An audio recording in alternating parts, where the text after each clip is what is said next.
창세기 18장 1절에서 8절. 오늘 본문은 아브라함과 사라의 계명과 할례가 시행된 직후 하나님께서 두 천사와 함께 아브라함을 방문하시는 내용입니다. 이러한 본문은 이웃에 대한 평범한 봉사를 통해 부지중에 하나님과 천사를 영접하게 된 아브라함의 이야기를 제시하여 이웃 사랑의 중요성에 대해 다시 한번 부각시키고 있습니다. 18장과 19장은 17장에서 할례 언약으로 인하여 할례를 받은 이들의 삶의 내용과 할례 언약 밖에 있는 자들의 멸망의 이야기가 크게 두 부분으로 나뉘어서 기록하고 있습니다. 다시 말하면 하나님의 방문으로부터 시작된 이 일련 사건은 인류 전체를 통하여 끊임없이 계속되는 구원과 심판의 이중 구조를 반영하고 있다는 것입니다. 18장 1절에서 2절, 여호와께서 마므레의 상수리 나무들이 있는 곳에서 아브라함에게 나타나시니라. 날이 뜨거울 때에 그가 장막 문에 앉아 있다가 눈을 들어본즉 사람 셋이 맞은편에 서 있는지라. 그가 그들을 보자 곧 장막 문에서 달려나가 영접하며 몸을 땅에 굽혀. 본문은 아브라함이 하나님과 그의 일행을 영접하는 내용입니다. 마므레의 상수리 나무들이란 곳은 아브라함이 롯과 헤어져 정착한 장소를 가리키고 있는 곳입니다. 그리고 나타나시니라를 직역하면 그리고 그는 스스로 나타내 보이셨다라고 합니다. 이는 아브라함이 하나님을 찾았기 때문에 하나님께서 나타나신 것이 아니라 하나님께서 스스로 자신을 드러내셨음을 보여주고 있는 것입니다.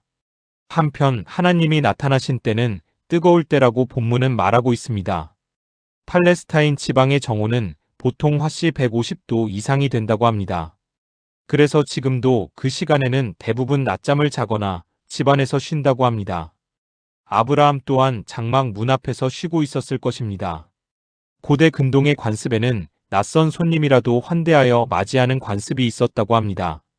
아브라함은 이 당시 큰 부족장이었을 것입니다.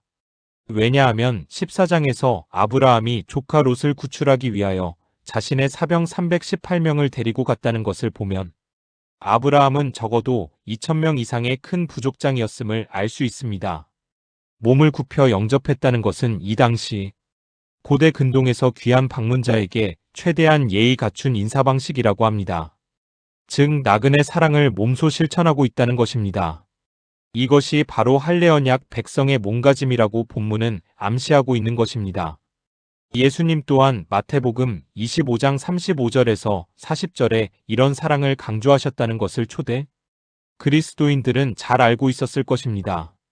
18장 3절에서 5절 이르되 내 주여 내가 주께 은혜를 입었사오면 원하건대 종을 떠나 지나가지 마시옵고 물을 조금 가져오게 하사 당신들의 발을 씻으시고 나무 아래에서 쉬소서. 내가 떡을 조금 가져오리니 당신들의 마음을 상쾌하게 하신 후에 지나가소서. 당신들이 종에게 오셨음이니이다.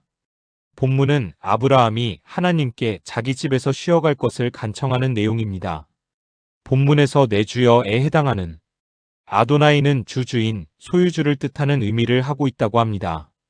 그런데 본문에서 아브라함이 내 주여라고 사용한 단어의 의미는 앞에서 세 사람이라고 밝힌 것을 보면 아브라함이 아직까지는 그 일행 중 한 사람이 하나님임을 깨닫지 못하고 단지 지극히 높여 부른 것으로 보아야 할 것입니다. 또한 본문에서 내가 주께 은혜를 입었사오면을 직역하면 내가 당신의 눈들 속에서 은총을 발견했다면 이라고 합니다. 이처럼 아브라함은 지금 나그네들에게 쉬어갈 것을 최고의 예의를 갖추어서 요청하고 있다고 본문은 강조하고 있습니다. 한편 아브라함의 이러한 손님 접대에 대한 열성에 대하여 히브리서 저자는 히브리서 13장 2절에서 언급하기를 부지중에 천사들을 대접한 이들이 있었느니라 라고 하였습니다.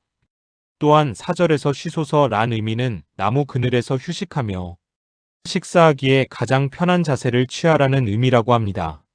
즉 이는 옆으로 비스듬히 누워 왼팔로 몸을 받치고 오른손으로 음식을 먹는 식사 관습을 반영하는 표현으로서 편안히 식사 대접을 받으라는 의미를 갖고 있는 것입니다.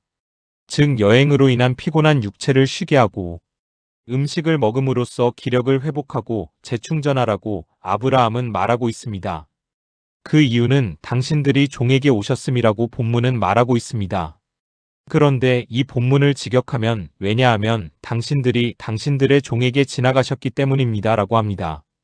당시 큰 부족장이며 큰 부자였을 아브라함이 신분조차 모르는 나그네들 앞에 자신을 낮추어 종이라고 불렀다는 것은 당시의 관습이 아무리 나그네를 극진히 대접하는 사회였다고 할지라도 크나큰 겸손의 표현을 하고 있다는 것을 저자는 강조하고 있는 것입니다.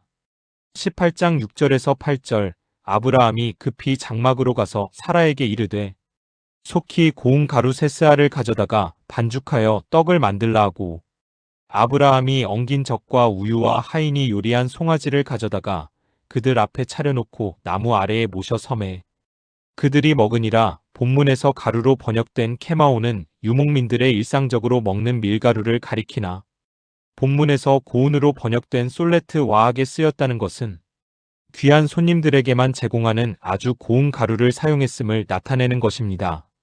따라서 아브라함은 나그네를 위해 자신이 갖고 있던 음식 중 가장 좋은 것으로 대접하려 했음을 알 수 있습니다. 이는 소돔성에 있던 롯이 누룩을 넣지 않고 구워 딱딱한 빵인 무교병과 약간의 음료만으로 천사를 대접한 것. 19장 3절과는 좋은 대조를 이루고 있습니다.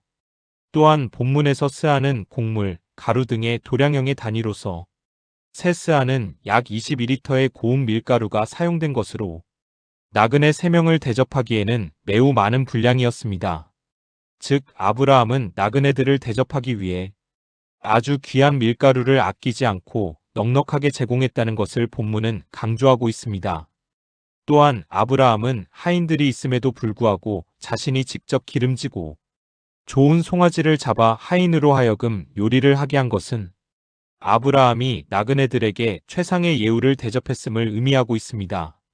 그리고 손님이 기대어 식사하는 동안 주인이 옆에 서 있다는 것은 지극한 환대와 겸손을 나타내는 것이었습니다.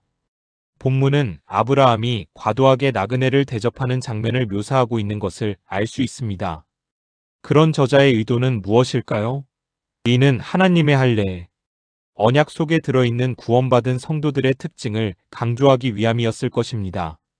아브라함은 할례 언약 후 자신과는 일면식도 없는 나그네들마저 자신이 소유하고 있는 최고의 것으로 섬겨주는 성숙되고 거룩하게 구별된 성도의 삶의 모범을 보여주고 있는 것입니다.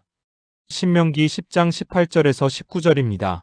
고아와 과부를 위하여 신원하시며 나그네를 사랑하사 그에게 식물과 의복을 주시나니 너희는 나그네를 사랑하라 전에 너희도 애굽 땅에서 나그네 되었었음이라. 하나님은 고아와 과부를 신원하시고 나그네를 사랑하시고 그에게 식물과 의복을 주시는 것을 즐겨한다고 하십니다. 그러므로 하나님의 백성들도 나그네를 사랑해야 한다고 말씀하십니다. 그리고 정 그게 안 되거든 전에 자신들이 애굽에서 나그네로 있었을 때에 하나님께서 나그네인 우리를 사랑하셔서 우리를 먹이시고 입히시며 약속의 땅으로 이렇게 데려오신 것을 기억하여 세상의 나그네들을 그렇게 대접하라고 하십니다.